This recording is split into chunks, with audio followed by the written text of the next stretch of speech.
அதிமுக பெற வேண்டிய 100 இடங்களை தமிழக வெற்றி கழகம் பெற்றுச்சு. ஸோ விஜயோட அலையில எடப்பாடி அவர்கள் பேசுவாங்க. அண்ணாமலையை பெருசா நம்பியிருந்தாங்க. அவங்களுக்கு கான்ஃபிடன்ஸே இல்லை. அதிமுக திரும்ப வருமாங்கிறதுலேயே டவுட்லேயே போயிடுச்சு அவங்களுக்கு 2 வருஷமா. எடப்பாடி பழனிசாமி அவர்கள் ஒரு திறம்பட ஒரு எதிர்க்கட்சி தலைவராக செயல்பட்டிருந்தால். வணக்கம். நம்மளுடைய இம்பாக்ட் இந்தியா மூவ்மெண்ட் மூலமா நம்ம தேர்தலுக்கு பிந்தைய கருத்து கணிப்பு ஒன்று போட்டிருந்தோம். அதுல 121 இடத்துல இருந்து 140 இடங்கள்ல அதிமுக வெற்றி பெறும்னு சொல்லியிருந்தோம். அதே போல திமுக 87 இடங்கள் வெற்றி பெறும்னு போட்டிருந்தோம். டிவிக 7 இடங்கள் வெற்றி பெறும்னு போட்டிருந்தோம். சில பேர் நம்மகிட்ட கேள்வி வச்சாங்க, நீங்க சொன்னது ஏன் நடக்கல, நீங்க ஒரு ப்ரிடிக்ஷன் சொன்னீங்கல்ல, அது இப்படி நடக்கலையே அப்படின்னு கேள்வி வந்தது. அதனால அதுக்கு ஒரு விளக்கம் கொடுக்க வேண்டியது நம்மளோட கடமை. அதனால இதை சொல்ல போறோம். அதிமுக ஏன் 140 இடங்கள் வரும்னு நம்ம கொடுத்தோம்னா, அதுக்கான சூழல் இருந்தது. அதாவது திமுக மீது கடுமையான எதிர்ப்பு மனநிலை இருந்தது. ஏற்கனவே பல வாட்டி நம்ம சொல்லிட்டோம், சட்டம் ஒழுங்கு பிரச்சனை கடுமையா இருந்தது. விலைவாசி உயர்வு, மின்கட்டண உயர்வு, வீட்டு வரி, தண்ணி வரி, இந்த பிரச்சனை இருந்தது. சிட்டிலெலாம் இந்த பிரச்சனை அதிகம். அண்ட் ஆணவ படுகொலை, காவல்துறை மரணம், லாக்அப் டெத்து, இப்படி ஒவ்வொரு பேக்கெட்ஸில் கோயம்புத்தூரில் ஒரு பெண்ணு ரேப் பண்ணது, சென்னையில் கஞ்சா போதை பழக்கம், டாஸ்மாக் இஷ்யூ, கோட்டருக்கு 10 ரூபா வாங்குறது, இப்படி நிறைய விஷயங்கள். அதே போல் சொந்த தொகுதியிலேயே, குளத்தூர் தொகுதியிலேயே சில அந்த சாலை திட்டம், பாதாள சாக்கடை திட்டம்லாம் ரொம்ப ஸ்லோவாக பண்ணது. இந்த மாதிரி இன்ஃப்ராஸ்ட்ரக்சர் டெவலப்மெண்ட்லாம் பெரிய அளவுக்கு நடக்காது. இப்படி பல காரணங்களால் திமுக மேலே ஒரு அதிருப்தி இருந்தது. மாதம் 1000 ரூபா அவங்க உரிமை தொகை வாங்கினாலும் அவங்களுக்கு செலவுகள் அதிகமாக இருந்தது. அதனால கடுமையான அதிருப்தியில் இருந்தாங்க. லா அண்ட் ஆர்டர் இஷ்யூல தான் ரொம்ப மேஜரான அதிருப்தி இருந்தாங்க. பெண்கள் மத்தியில் ஒரு கொந்தளிப்பு இருந்தது. அப்போ இதை அறுவடை செய்து அதிமுக 140 இடங்கள் வரை வெற்றி பெறுவதற்கான வாய்ப்பு இருப்பதாக நாம் நினைத்தோம். நம்மளோட அனாலிசிஸில் இந்த நம்பர் நமக்கு வந்துச்சு.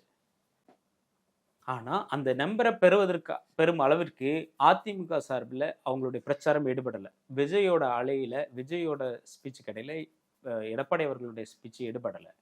அவங்களுடைய பிரச்சார ஸ்ட்ராட்டஜி அதுவும் சரியாக வேலை செய்யலை. அதிமுக செய்த பிரச்சாரமும் சரியாக வேலை செய்யலை. திமுகலாம் சூப்பராக ஒரு விளம்பரம் போட்டாங்க.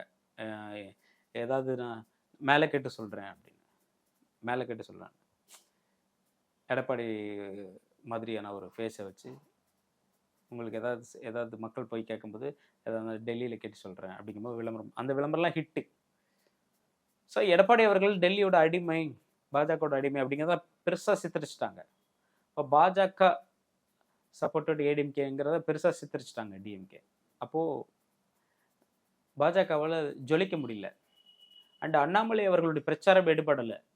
அண்ணாமலையை பெருசாக நம்பியிருந்தாங்க. அண்ணாமலை தனித்து 2024 டிடிவி தினகரன் அண்டு பாமக கூட்டணியோட வச்சு 18% வரைக்கும் ஓட்டு எடுத்தார். 2ஆம் இடம் வந்தார், பல இடங்களில் 3ஆம் இடம் வந்தார். ஆனால் அந்த இடங்களில் இதில் பிடிக்க முடியல. அந்த மாதிரியான ஓட்டுக்களை இதில் வாங்க முடியல. அப்போ இருந்த அண்ணாமலை வேற, இந்த 2026 பிரச்சாரம் பண்ண அண்ணாமலை வேற. 2026 இருந்த பிரச்சாரத்தில் இன்டென்சிட்டி இல்லை. அண்ணாமலையுடைய பிரச்சாரத்தில் தீவிரத்தன்மை இல்லை, பெருசாக ஈடுபடலை. அவரோட ஃபேஸ் எங்கேயுமா வரல, பெருசாக பேசு பொருளாக இல்லை, பேசப்படலை. அது கிட்டத்தட்ட அதிமுக கூட்டணி ஜெயிச்சா ஜெயிக்கட்டும், ஜெயிக்காட்டினா போகட்டும், நம்மளை பிரச்சாரம் பண்ண சொல்லியிருக்காங்க, நம்ம பண்ணுவோம் அப்படிங்கிற மாதிரி தான் இருந்தது. ஸோ இது போன்ற காரணங்களால் பாஜக கூட்டணி ஒரு காரணம். அண்ட் அண்ணாமலை பிரச்சாரம் சரியாக ஈடுபடலை, எடப்பாடி பழனிசாமி அவர்களோட பிரச்சாரம் ஈடுபடலை, விஜயோட தாக்கம் அதிமுகவை வளர விடலை. அண்டு அதிமுக தொண்டர்கள் சரியாக வேலை செய்யலை, நிர்வாகிகள் சரியாக வேலை செய்யலை, அவங்களுக்கு கான்ஃபிடென்ஸே இல்லை. அதிமுக திரும்ப வருமாங்கிறதுலேயே டவுட்லேயே போயிடுச்சு அவங்களுக்கு. 2 வருஷமாக, கடந்த 2 வருஷமாக அந்த டவுட்லேயே போயிட்டாங்க. அப்போ அந்த கான்ஃபிடன்ஸ் லெவலில் செட் பண்ண வேண்டியது எடப்பாடி பழனிசாமி அவர்களோட வேலை. நம்ம ஜெயிச்சிருவோம் அப்படிங்கிற கான்ஃபிடன்ஸ் லெவலில் செட் பண்ண வேண்டியது ஒரு லீடரோட வேலை. அதுவும் மிஸ்ஸு. அண்டு எடப்பாடி பழனிசாமி அவர்களுக்கு ஸ்ட்ராட்டஜி பண்ணுற டீம், பிரமாணிய டீம், அவங்க ஏதாவது ஸ்ட்ராங்காக பண்ணாங்களான்னு பண்ணல. கேட்டால் பிரமாணிய நிறைய திட்டங்களை சொன்னாங்க, ஆனால் அதெல்லாம் எடப்பாடி பழனிசாமி அவர்கள் கேட்கலன்னு சொல்கிறாங்க. அப்போ இங்கே ரொம்ப ஒரு லீடர் டிசைன்டாக இருக்கணும். மோடி அவர்கள்ட்ட கம்யூனிகேஷன் டிபார்ட்மெண்ட் அந்த ஸ்ட்ராட்டஜி டீம் என்ன சொன்னாலும் அவர் அதை செய்வார். இது படிங்க, இது இந்த ட்வீட் போட போறோம், இது பண்ணணும், அதை அப்படியே செய்வார். அவ்வளவுதான். ஆனா அது மாதிரி எடப்பாடி பழனிசாமிகிட்ட ஈடுபடல. இது மாதிரி பல்வேறு காரணங்களால அவர் 140 இடங்களை பெற முடியல. கிரவுண்ட் லெவல்ல மக்களை டச் பண்ண முடியல. அது ஒரு ரீசன். அதனால 140 இடங்களை அவர் பெற முடியல. நம்ம கணிச்சது நடக்காம போனதுக்கு அது ஒரு காரணம்.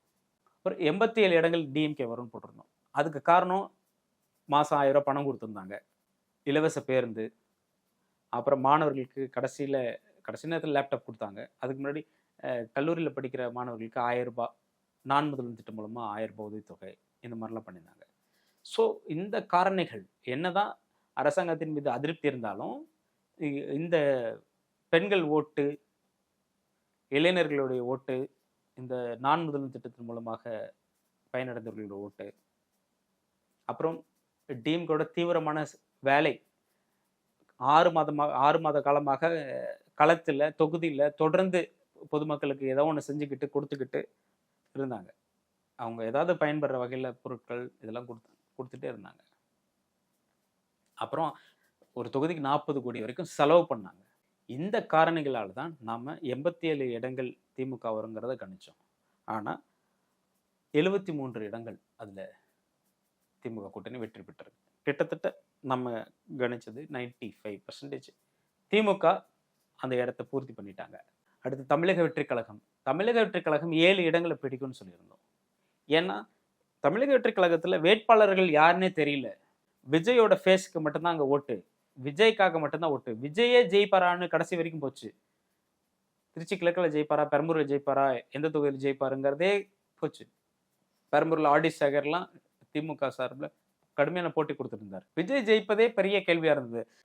தாவேக்களை யார் ஜெயிப்பீங்கன்னு நீங்கள் நினைக்கிறீங்க ஃபேஸ்புக்கில் போட்டால் யாருமே சொல்லலை.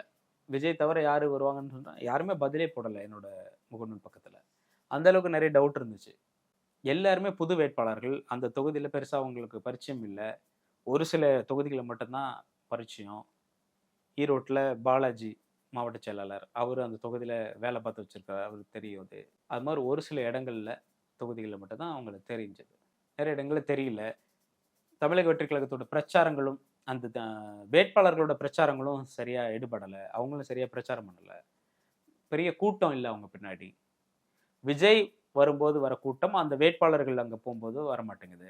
பல்செட்ஸ் பார்க்கும்பொழுது இளைஞர்களுடைய ஓட்டு மட்டும்தான் தமிழக வெற்றிக் கழகத்துக்கு வரும் என்று நம்ம கணித்தோம். ஆனால் பெருவாரியான ஒரு 108 இடங்கள்ல பெருவாரியாக அதிமுக ஓட்டுகளையும் திமுக ஓட்டுகளையும் எடுத்து 108 இடங்கள்ல தமிழக வெற்றிக் கழகம் பிடிச்சு. ஸோ நம்ம திமுக ஓட்டை மட்டும்தான் தமிழக வெற்றிக் கழகம் எடுக்கும்னு நினைச்சோம். ஆனா செயல்படாத அதிமுகவுடைய வாக்குகளையும் எடுத்து விட்டது. சரியா ஃபைட் கொடுக்காத அதிமுகவுடைய இடங்களையும் எடுத்துருச்சு, அவங்களுடைய ஓட்டுகளையும் எடுத்துருச்சு. எடப்பாடி பழனிசாமி அவர்கள் ஒரு திறம்பட ஒரு எதிர்க்கட்சி தலைவராக செயல்பட்டிருந்தால் அவருடைய வாக்கு வங்கி அப்படியே காப்பாற்றப்பட்டிருக்கும். ஆனால் 5 வருஷமா அவர் எதுவுமே ஃபைட்டே பண்ணல. ஸ்டாலினுக்கு எதிர்த்து எதுவுமே கேள்வியே கேட்கல, அமைதியா விட்டார். அண்ணாமலை தான் எதிர்க்கட்சி தலைவர் மாதிரி செயல்பட்டு இருந்தாரு. எடப்பாடி அவர்கள் ஃபைட்டே பண்ணல. இது போன்ற காரணிகளால அதிமுக பெற வேண்டிய 100 இடங்களை தமிழக வெற்றிக் கழகம் பெற்றுச்சு. ஸோ நம்ம கணக்குப்படி அதிமுக 140 போட்டிருந்தோம், தமிழக வெற்றிக் கழகம் 7 போட்டிருந்தோம். அந்த 140ல் கிட்டத்தட்ட 43 இடங்களை அதிமுக பிடிச்சிருச்சு. 53 இடங்கள் கூட்டணியோட. அந்த கணிசமான 190 இடங்கள் அப்படியே எங்கே போயிடுச்சுன்னா டிவி கேட்க போயிடுச்சு, ஷிஃப்ட் ஆயிடுச்சு. நம்ம அதிமுகவுக்கு வரக்கூடிய இடங்கள்னு கணிச்சிருந்ததெல்லாம் அப்படியே தாவேக்காக்கு போயிடுச்சு. 140 இடம் சொல்லியிருந்தோம், அதுல இருந்து 100 இடம் அப்படியே ஷிஃப்ட் ஆகி டிவி கேட்க போயிடுச்சு. இங்க மாற்று திமுகக்கு மாற்று அதிமுகங்கிறதா நம்மளோட கணிப்பா இருந்தது. ஆனா இல்ல, இந்த மாற்று எடுத்துக்கிறோம் அப்படின்னு மக்கள் மாற்றி இந்த தமிழக வெற்றிக் கழகத்தை தேர்வு பண்ணிட்டாங்க. ஸோ விஜய்க்கு ஒரு வாய்ப்பு கொடுப்போம் அப்படிங்கிற ஒரு டெசிஷன். நம்ம இதை எதிர்பார்க்கல. பெரிய டெஸ்ட். ஒரு 15 கருத்து கணிப்பு வந்துச்சுன்னா அதுல 2 தான் தாவேக்கா வரும்னு சொன்னாங்க. அந்த அளவுக்கு தான் இருந்தது. யாருமே எதிர்பார்க்கல. தாவேக்காவினரே எதிர்பார்க்கல இவ்வளவு வருமானம். ஏன்னா விஜய் அவர்கள் 10 மாவட்டத்துக்கு மேல பிரச்சாரத்துக்கே போக முடியல. ஒரு 15 மாவட்டத்துக்கு மேல பிரச்சாரத்துக்கே போக முடியல. காரணம் அவர் கரூர் போன்ற கரூர் இன்சிடென்ட்லாம் சிக்கிட்டனால போக முடியல. அப்போ பிரச்சாரத்துக்கே போகாத இடத்துல எப்படி ஜெயிப்பாருங்கிற நம்ம கேள்வி வந்தது. ஆனால் அதையும் தாண்டி அவருடைய முகத்துக்காக அவங்களுடைய அந்த டிஜிட்டல் கேம்பெயின் குழந்தைகளை வைத்து ஓட்டு போட ஓட்டு போட வைங்கன்னு அடம்பிடிக்க வச்சது குழந்தைங்களுடைய ஆடியோ ரெக்கார்டை வைரல் பண்ணி விட்டது, ஓட்டு போட சொல்லி அடம்பிடிக்கிறத வைரல் பண்ணது, அண்ட் விஜயோட ஸ்பீச்சை ஃபுல்லாக வைரல் பண்ணது, சிம்பத்தி எல்லாரும் என்னைய அட்டாக் பண்ணுறாங்கன்னு விஜயோட ஸ்பீச்சில் எல்லாத்துலேயுமே அந்த சிம்பத்தி கிரியேட் பண்ணுற மாதிரியான ஸ்பீச்சை ரெடி பண்ணது, அதெல்லாம் அதிமுகவுக்கு போக வேண்டிய வாக்குகளை தமிழக வெற்றிக் கழகம் எடுப்பதற்கான வாய்ப்பாக அமைஞ்சிருச்சு. டிவிக்கு 7 இடங்கள் வரும்னு கணிச்சோம். ஆனால் 107 இடங்கள் வந்துட்டாங்க. 100 இடங்கள் எக்ஸ்ட்ரா எடுத்துட்டாங்க. அது நடந்திருக்கு. விஜய் இன்னொரு இடத்துலையும் போட்டிட்டார். அதோட சேர்த்தா 108 இடங்களை எடுத்துட்டாங்க. இது நடந்திருக்கு. ஆனால் நம்ம சில விஷயங்கள் மறுபடியும் சொல்லியிருந்தோம். கொளத்தூரும் சேப்பாக்கமும் டஃப்னு சொல்லியிருந்தோம். 16 தொகுதிகள் சென்னையில் டஃப்னு சொல்லியிருந்தோம். இதெல்லாமே நடந்திருக்கு. சென்னையில் 16 தொகுதியும் திமுகவுக்கு டஃப்பு அப்படின்னு சொல்லியிருந்தோம். அதில் 14 தொகுதிகளில் டிவிகே வின் பண்ணிட்டாங்க. கொளத்தூர் டஃப்னு நம்ம கருத்து கணிப்பு சொல்லியிருந்தோம். அது அப்படியே நடந்துச்சு. கொளத்தூரில் ஸ்டாலின் அவர்கள் படுதோல்வி அடைஞ்சிருக்கிறார். ஸோ நம்ம கருத்து கணிப்பில் சொன்ன சில விஷயங்கள் பளிச்சிருக்கு, சில விஷயங்களுக்கு பின்னடைவு ஏற்பட்டிருக்கு. அடுத்த முறை இன்னும் தீவிரமாக, இன்னும் கவனமாக நம்மளுடைய கருத்து கணிப்பு இருக்கும் என்பதை தெரிவித்துக் கொள்கிறேன். நன்றி.